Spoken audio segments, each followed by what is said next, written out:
안녕하세요. 아픈 상처가 있는 남편과 함께 살고 있는 아내입니다. 남편은 사랑을 받지 못하고 자란 아이였습니다. 남편의 가족은 누나 한 명과 아빠가 있다고 들었어요.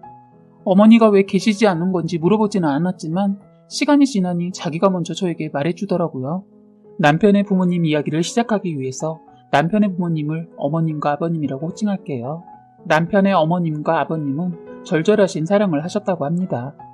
아버님은 잘 살지 못하는 형편이었고 어머님은 동네에서 제일 잘 사는 집안의 막내딸이었다고 합니다.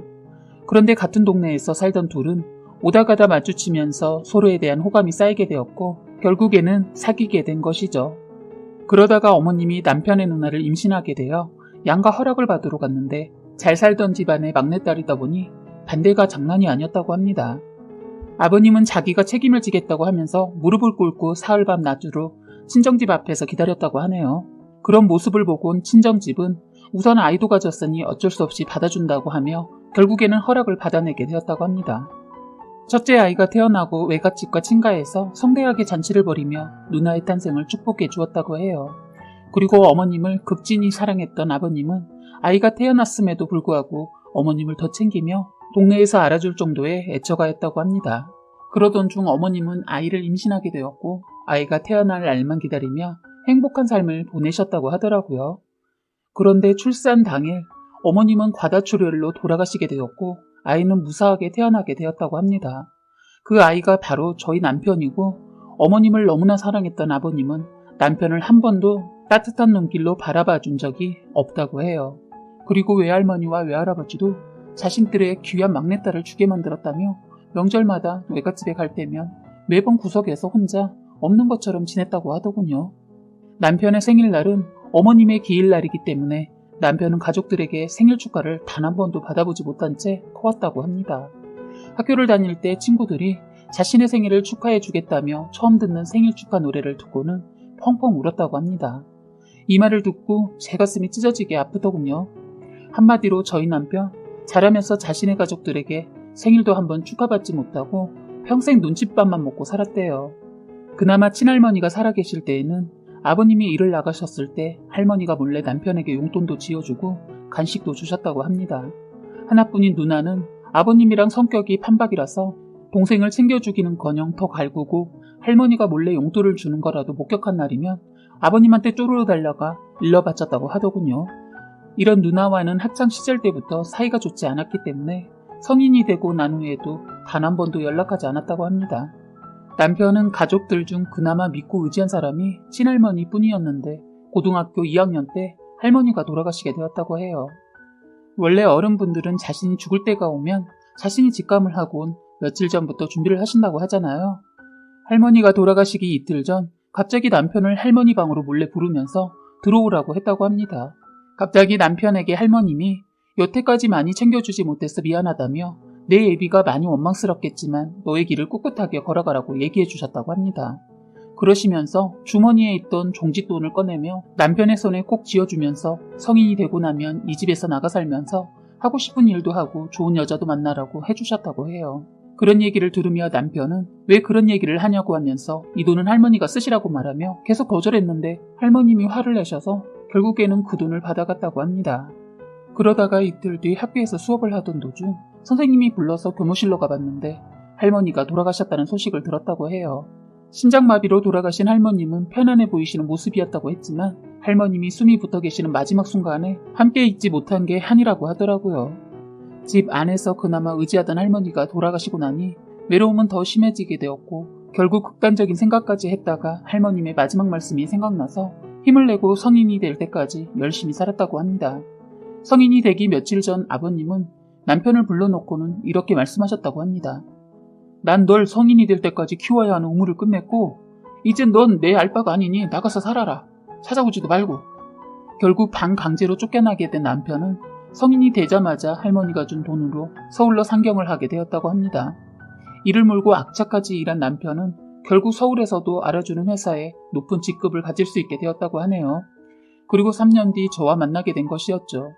그때 저희는 36살로 둘 다 젊은 나이는 아니었기 때문에 신중하게 만나게 되었어요.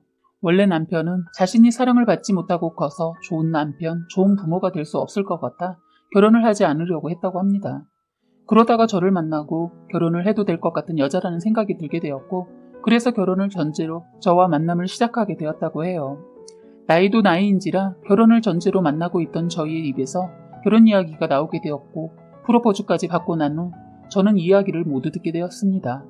이런 남편의 사정을 모두 듣고 난 뒤 남편에게 지금까지 그런 집안에서 살면서 억울하거나 괴롭진 않았냐고, 나 같았으면 진작에 그 집안에서 뛰어나왔을 것이라고 얘기했어요. 그랬더니 하도 어렸을 때부터 그런 일을 당하다 보니까 그게 당연한 줄만 알았고, 이게 사랑받지 못한다는 것을 알게 된 것은 초등학교 2학년 때 친구 집에 갔다가 느껴졌다고 하더라고요. 맨날 집에 가면 자기가 알아서 다 해야 하고 아무도 챙겨주지 않았었는데, 친구네 집을 가보니 엄마가 따뜻한 밥을 차려주고 아빠가 안아주는 모습을 보게 되었다고 합니다. 그때서야 원래 다른 집들은 이런 분위기구나, 나는 지금 사랑받지 못하고 있는 거구나 를 깨닫게 되었다고 해요. 저는 이 모든 사실을 알고 나서 너무나도 속상했지만 아무것도 해줄 수 없는 저에게 미웠기도 했고, 이 남자를 더욱 아껴줘야겠다는 생각이 들었어요. 남편의 사정을 듣고 난 뒤 원래는 저희 집에만 가서 인사를 드리기로 했다가 결혼 준비가 거의 마무리가 되었을 때, 그래도 저는 아버님을 한번 찾아뵙는 게 맞는 것 같다고 남편을 설득했습니다. 그렇게 저희는 아버님의 주소를 수소문하여 알아낸 뒤 그곳으로 내려가게 되었고, 거기에서 아버님을 처음 뵙게 되었습니다. 처음 초인종을 누르자 아무 대답이 없길래 한두 번 더 눌렀더니 그제서야 현관문을 열어주시더라고요. 안녕하세요. 민수 여자친구입니다. 라고 인사를 했더니 눈길 한번 안 주시고 거실로 들어가시더라고요. 그렇게 저희도 아버님 맞은편에 앉게 되었고, 조금 긴 침묵 끝에 남편이 먼저 말을 꺼내게 되었습니다. 오랜만이에요, 아버지. 여기까지 왜 왔냐? 저희 결혼해요. 하나뿐인 아들 결혼하는 사실도 알려드리고 제 아내 되는 사람도 보여드리고 싶었어요. 라고 말하는 남편의 말 뒤로 너무 상처되는 말이 아버님 입에서 나오더라고요. 널 내 아들이라고 생각해 본 적 없어. 지금까지도 단 한 번도. 그 말을 듣고 너무 속상해서 제가 한마디 하게 되었습니다. 아버님이 정말 사랑하는 아내가 돌아가셔서 많이 슬프셨다는 거 저도 잘 아는데요. 그게 태어난 아이의 탓은 아니지 않나요? 오히려 돌아가신 어머님이 남기고 간 제일 큰 선물이라고 생각하는데요.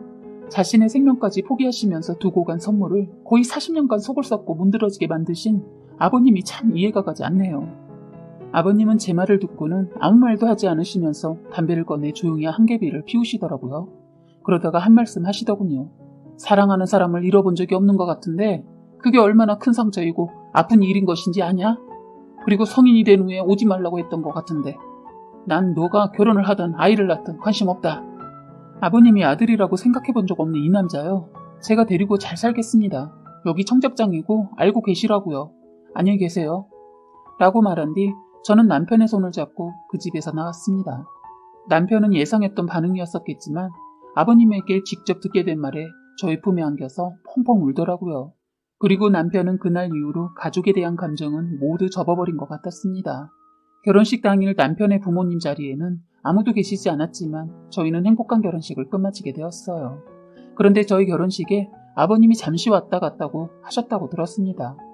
이름 없는 봉투에 축의금으로 조금 많은 돈을 넣어두시고 가셨더라고요. 그런데 축의금을 걷는 사람이 남편과 중학교 때부터 친구였던 사람이라 기억하곤 고민하다가 남편에게 말해준 듯 보였습니다. 저희 남편 그 말에 많이 흔들린 듯 보였지만 지금은 마음 다 잡고 잘 지내고 있어요. 알고 보니 거기에 편지가 한 장 있더라고요. 잘 살아라. 딱 이 한 문장만 적혀 있었고 다른 추가적인 말은 없었습니다. 아버님은 저희가 찾아간 날 이후로 이사를 간 듯 싶었어요. 친척분들 중에 아무도 아버님이 어디 살고 계시는지 모르시더라고요. 아버님은 지금까지 받았던 남편의 상처를 이 축의금으로 끝내고 싶은 것 같아 저희도 더 이상 찾는 노력은 하지 않았습니다. 아버님에게 상처란 상처는 다 받았으면서 아버지와 아들의 관계라는 것은 어쩔 수 없는 것 같아요. 상처를 받으면서도 언젠가 자신을 사랑해 주시겠지라는 믿음으로 버텨왔던 어린 날의 남편의 모습이 가끔 보일 때가 있어요. 남편의 마음에 있는 상처들을 제가 다 치유할 수는 없겠지만 덧나지 않게 혹나지 않게 평생 잘 보살피려고 합니다. 지금까지 살면서 축복받지 못했던 생일날도 고하게 챙겨주고 있어요. 그런 저에게 보답이라도 하듯이 남편도 깜짝 선물을 자주 하면서 결혼 5년 차인 저희는 아직까지도 신혼처럼 달달합니다. 지금 저희는 3살 된 아들을 키우며 행복한 가정을 이루고 있어요. 남편은 자신이 받지 못했던 사랑을 아이에게 쏟아주는 것 같고요. 사랑받지 못하면서 커서 자기가 잘하고 있는 것인지 헷갈려할 때가 참 많은 것 같은데 제가 보기에는 세상에서 이렇게까지 아이를 사랑하는 아빠가 없을 것이라고 생각해요. 사연은 여기까지였고요. 구독과 좋아요, 알림 설정 부탁드리겠습니다.